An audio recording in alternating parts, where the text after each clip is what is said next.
Share करने जा रही हूँ क्योंकि अपलोडेड है। मतलब इधर बच्चों ने के तो हे गाइस, मैं आज बहुत समय बाद कैमरे के सामने ऐसे बैठी हूँ। मैं अभी आप लोग के साथ अपना एक्सपीरियंस शेयर करने जा रही हूँ क्योंकि मेरे first UT exams class 10th के कंडक्ट हो चुके हैं। जो मैं अभी तक कह रही थी कि होंगे हो रहे थे और अब होके खत्म हो गए, रिजल्ट भी आ गया। आप लोगों को पता ही हो मैं 9th में कितने मार्क्स थे, मैंने आपके साथ शेयर भी किया था। अगर आपको नहीं पता तो आप लोग मेरी प्रीवियस वीडियो देख लीजिए, मेरे चैनल पे अपलोडेड है। प्रीवियस नहीं, उससे पहले की वीडियो है। तो सबसे पहले बात करें टाइम मैनेजमेंट की। मेरा टाइम बिल्कुल मैनेज ही नहीं हो पा रहा है। मतलब अभी मैं लिख रही हूँ और इधर टाइम खत्म, इधर मेरा लिखना खत्म। तो मैं उतने में कब रिवाइज करूंगी? अगर मैं रिवाइज करती तो मेरे उतनी मिस्टेक्स नहीं होती जितनी मेरे हो के कम मार्क्स हो गए। मेरे स्कूल में जो हाईएस्ट परसेंट गए हैं वो गए हैं 98% और वो भी केवल एक बच्चे के लिए, एक से ज्यादा बच्चे, मतलब बच्चों ने रैंक शेयर किए, इतने हाई मार्क परसेंटेजेस गए हैं। मेरी कमी सबसे ज्यादा कहाँ है आप लोगों को पता होगा, मेरी लैंग्वेज। उसके बारे में हम लोग बाद में बात करेंगे। पहले बात करते हैं मैथमेटिक्स की। तो ये मेरे हाथ में मेरे टेस्ट पेपर है मेरे स्कूल के। तो पेपर तो सही आया था, मतलब एकदम अगर आप एनसीईआरटी को लेके चलोगे ना, कंसेप्ट क्लियर होगा तो आप कर लोगे। लेकिन अगर आपको लगेगा कि आप रट के क्वेश्चन जाओ, इसके आंसर ऐसे रहेंगे, ये वाला आंसर रहेगा, केवल उससे नहीं होगा। क्वेश्चन चेंज करके आते हैं और अभी तो ये स्कूल एग्जाम बोर्ड एग्जाम में तो इससे ज्यादा टफ आते हैं। तो मेरे मार्क्स इसमें मैं आपको वीडियो के एंड में अपने मार्क्स भी सारे सब्जेक्ट में बता दूंगी। तो इसमें भी मुझे यही दिक्कत आई, टाइम मैनेजमेंट नहीं हो पाया था। और एक सबसे बड़ी गलती मैं आप लोगों के साथ शेयर करना चाहती हूँ, आप लोग बिल्कुल मत करिएगा। मेरे टीचर ने मुझसे कहा कि मैं तुम्हारी ये पर्टिकुलर बीशीट चेक नहीं करती। क्यों? क्योंकि उस पर इन्विजिलेटर सिग्नेचर नहीं था। मैंने लास्ट के 10 मिनट पहले टीचर से शीट मांगी थी, बीशीट की मुझे दे दीजिए, और मैंने केस स्टडी पहले ही कर ली थी क्योंकि मुझे पता था कि शायद मेरा छूट जाए। तो जो 5 मार्क्स का क्वेश्चन था मैंने लास्ट में किया, उसके लिए मैंने बीशीट मांगी, उस पर इन्विजिलेटर सिग्नेचर ही नहीं करवाया।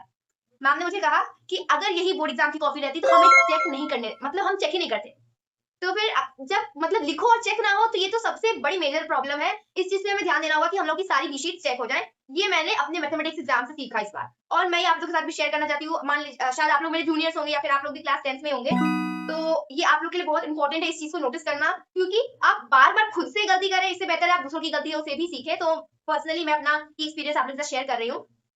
और इसके बाद फिर बात करते हैं इंफॉर्मेशन टेक्नोलॉजी की। तो इसमें जो मैंने पैटर्न ऑब्जर्व किया है, इसमें एमसीक्यूज, मतलब इसमें जो है एमसीक्यूज बहुत पूछे गए थे, शॉर्ट आंसर्स बहुत थे, जिसके कारण हमें पता नहीं चल पा रहा था कि मतलब इस पर्टिकुलर, मतलब ऐसे ऐसे क्वेश्चन थे ना जो एक लाइन दो लाइन में सेटिस्फेक्शन ही नहीं मिल रही थी कि मतलब खत्म कर दो टीचर मार्क्स दे देगा। मैं वो हर चीज इसमें इस एग्जाम में कर दूं जिससे मुझे कंफर्मेशन हो जाए कि मैं ये चीज कर सकती हूँ बोर्ड एग्जाम में कि नहीं। तो मतलब मैंने कुछ ज्यादा ही ओवर लिख दिया। टीचर ने कहा हाँ ठीक है इतना लिखो, आंसर बढ़िया है, लेकिन इसका मतलब ये है कि मुझे अपनी स्पीड बढ़ानी पड़ेगी अपना टाइम मैनेज करने के लिए और रिवीजन के लिए टाइम निकालने के लिए। सोशल साइंस की बात करते हैं।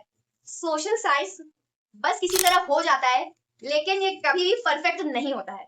क्यों नहीं होता है? क्योंकि सिलेबस कभी मैं कंप्लीट करके जा ही नहीं पाती हूँ। लोग कहते हैं कि हम लोगों ने एनसीईआरटी पूरी, मतलब एकदम हमारे दिमाग में छप गई थी एनसीईआरटी, ठीक है, वैसा कभी मेरे साथ सिचुएशन आ ही नहीं पाता है कि मतलब कुछ ना कुछ छूट जाता है। तो मतलब कि मान लीजिए अभी जैसे मेरा पीडब्ल्यू में आज ही टेस्ट था, उसमें वही टॉपिक आया जहां जिसके पहले जस्ट मैंने छोड़ा था, मतलब सिविल डिसोबीडियंस के बारे में, नेशनलिज्म इन इंडिया आया था। नॉन कोऑपरेशन मूवमेंट मैंने लिख दिया वहां पे। क्यों? क्योंकि मैंने वहां पे पढ़ा सिविल डिसोबीडियंस तक मुझे लगा कि मुझे पढ़ना था, फिर मैं सोचा बाकी टॉपिक कर लेती हूँ, ये छोड़ देती हूँ। जहां छोड़ा मैंने वही क्वेश्चन आया, और केवल 2-3 मार्क्स का नहीं, 5 मार्क्स का, प्लस केस स्टडी भी उसी पे थी। मतलब अगर ऐसा बोर्ड एग्जाम में हो जाता तो, या मेरे इस एग्जाम में हो जाता तो मतलब इसमें मार्क्स आ गए तो ये मार्क्स आने नहीं मानने चाहिए हम लोग को। क्योंकि बाय चांस फर्स्ट एग्जाम था तो स्कूल ने भी लीनियंसी की, हमारे टीचर ने खुद कहा कि लीनियंट पेपर भी बनाया गया था और लीनियंट चेकिंग भी हुई है, केवल एक सब्जेक्ट में नहीं सारे सब्जेक्ट्स में। तो उस हिसाब से परफॉर्मेंस बहुत अप टू द मार्क मेरी नहीं है। मैंने आपको पहले भी बताया कि मेरा असर्शन रीजन खराब होता है, मेरा असर्शन रीजन खराब हुआ।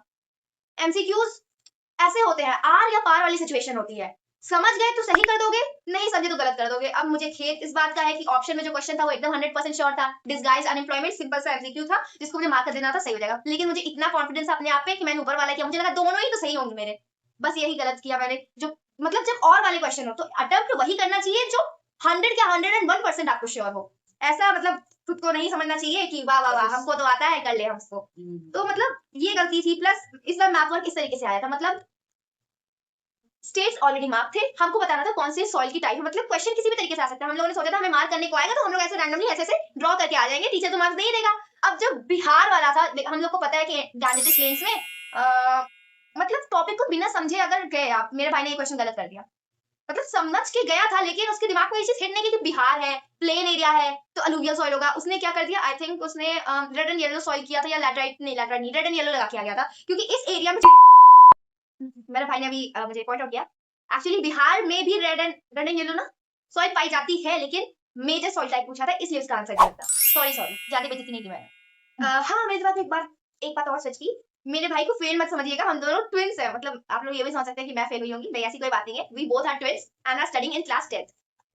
सो अब आगे बढ़ते हैं। हिंदी लास्ट में, एकदम लास्ट में, इंग्लिश भी लास्ट में। साइंस की बात करते हैं तो साइंस में पेपर बहुत अच्छा था। फिजिक्स पढ़ के नहीं गई थी, बस जितना कंसेप्ट क्लियर था उतने कंसेप्ट के साथ आंसर दी थी। पेपर आसान था इसलिए हो गया। आसान था, अब कई लोग मतलब मान लीजिए अगर कोई टीचर वेक्चर देख रहा होगा तो यही बोलेगा आसान था लेकिन फुल नहीं ला पाई। वो बात अलग होती है, वो थोड़ा ओवर कॉन्फिडेंस में ना इंसान अपने आप को गिरा लेता है। इस चीज पे थोड़ा कंट्रोल करना पड़ेगा। कुछ क्वेश्चन ऐसे थे, जैसे ये हम लोग का नेफ्रॉन वाला क्वेश्चन दिख रहा है आप लोगों को? ये क्वेश्चन बॉडी कंफ्लिक्टिंग था। बाय चांस मेरा सही हो गया, क्योंकि मैंने उस टाइम अक्कड़ बक्कड़ की जगह सोचा कि मेरा दिल जो बोलेगा, दिमाग जो बोलेगा उसके अकॉर्डिंग करूंगी। मैंने साइंस में क्या नोटिस किया, साइंस में ये नोटिस किया कि अगर कंसेप्ट क्लियर है तो क्वेश्चन आपका किसी भी तरीके से आए, आपका आंसर आ जाएगा। हाँ, हालांकि एक असर्शन रीजन जो था वो मेरा गलत हो गया। असर्शन रीजन क्या था, मैं बता दे रही हूँ। आप लोग मुझे कमेंट बॉक्स में इस क्वेश्चन का आंसर दीजिएगा, क्या आंसर होगा, क्योंकि मेरा आंसर ये गलत था। मुझे आंसर पता है लेकिन आप लोग को भी मैं बता दूं, बढ़िया क्वेश्चन है, आप लोग बताइएगा। असर्शन कह रहा है decomposition of vegetable matter into compost is an exothermic reaction। Reason कह रहा है decomposition reaction need energy to break down the reactants। अब इसका आंसर कमेंट बॉक्स में बताइएगा। और एक चीज और, मुझे ये क्वेश्चन नहीं आया है, इसका भी आंसर आप लोग बताइएगा कि मुझे अभी तक नहीं आया है, इसको निकालना है मुझे। तो मैं आप लोग को इसका स्क्रीन पे क्वेश्चन दे रही हूँ, स्क्रीनशॉट ले लीजिए और कमेंट बॉक्स में मुझे इसका आंसर दे दीजिएगा। मुझे अभी भी नहीं आ रहा है क्योंकि इसमें स्पेसिफाइड नहीं है कि मिरर कौन सा हमारा, कॉनकेव की कॉन्वेक्स। मैंने बताया नहीं आप लोग फिजिक्स में ना पढ़ी गई थी, तो मेरे ख्याल से शायद ये कंसेप्ट मेरा उतना भी क्लियर नहीं है जितना मुझे लग रहा है। आप लोगों को कोई क्वेरी होगी तो कमेंट बॉक्स में पूछ लीजिएगा। वैसे मैं क्या ही बताऊंगी, लेकिन आप फिर भी बता सकती हूँ, थोड़ी बहुत तो नॉलेज मुझे भी है यार। इंग्लिश की बात करते हैं, ठीक है। इस बार मेरे चेहरे पे थोड़ी हंसी इसलिए है क्योंकि इंग्लिश में पहले से ज्यादा मार्क्स आए हैं, लेकिन फिर भी टीचर ने यही कहा कि लीनियंसी की है। आप लोग के आंसर की फॉर्मेशन मेरी थोड़ी गड़बड़ है, मुझे उस पर ध्यान देने की जरूरत है। मतलब इंग्लिश में टाइम मैनेजमेंट बहुत बहुत बहुत बहुत जरूरी है, कि वोकैबुलरी भी अच्छी होना जरूरी है। टीचर ने ये कहा कि आंसर फॉर्मेशन का जो तरीका है वो आप लोग अपना बेटर करिए। वो उतना बेटर और एफिशिएंट नहीं है हम लोग का, उतना दिमाग नहीं है जो अभी टीचर को हम लोग के बारे में पता है कि ये स्टूडेंट ये है, ये स्टूडेंट ये, इसकी कॉपी हमें मिली है। मेंटालिटी बन के चेक कर, मेंटालिटी बना के टीचर चेक करता है। कंपैरेटिवली ज्यादा मार्क्स मिल जाते हैं, प्लस बोर्ड एग्जाम में रीचेकिंग भी नहीं होती है और उन लोग टीचर्स को जल्दी जल्दी चेक करना रहता है। हिंदी की बात करते हैं। मुझे बिल्कुल मन नहीं कर रहा है इस सब्जेक्ट की बात करने का, लेकिन मुझे करना चाहिए। मेरे सबसे कम मार्क्स इसी में आया है, ठीक है। मेरा सारा टाइम, मैं पर्सनली अपनी बात करती हूँ, मुझे काव्यांश समझ नहीं आता और सारा टाइम यही लेके जाता है कि इसके आंसर्स क्या लिखूं। ग्रामर सेक्शन के लिए मेरे पास टाइम ही नहीं रहता, मुझे लगता है जल्दी जल्दी करूं। ये छोटे छोटे एक लाइन के आंसर है, वही एक लाइन के आंसर वही आलिया पार वाले क्वेश्चन होते हैं। गलत तो गलत और सीधे मार्क्स लेके जाते हैं। मतलब आंसर लिख भी दिया, स्पेलिंग मिस्टेक सबसे ज्यादा गलती है। और स्पेलिंग मिस्टेक मतलब 2 स्पेलिंग गलत, तो बल्कि 3 गलत पे टीचर 1 मार्क्स काट दिया। इंप्रूवमेंट की जरूरत है हिंदी में, बहुत सारी प्रैक्टिस की कमी बहुत है। प्रैक्टिस की कमी को ही दूर करना है हमें। हमारा टारगेट ये है कि हम लोग बाकी सब्जेक्ट के साथ हिंदी और इंग्लिश को कैसे मैनेज करते हैं, यही हमारा चैलेंज है। खुद से चैलेंज, और किसी से चैलेंज क्यों ही रहेगा, खुद से चैलेंज है हम लोग का। और अब बाकी कमेंट बॉक्स आपके लिए, उसमें आप लोग को जो पूछना हो पूछिए।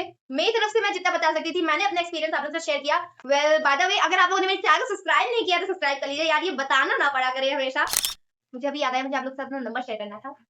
मैथ्स में मेरे 49.5 थे, इस बार मेरे मार्क्स आए इंग्लिश में 48, सोशल साइंस में 48 मार्क्स आए, 2 साइंस में मेरे मार्क्स आए 49, हिंदी में मेरे मार्क्स 44 आए आउट ऑफ 50 की बात कर रही हूँ।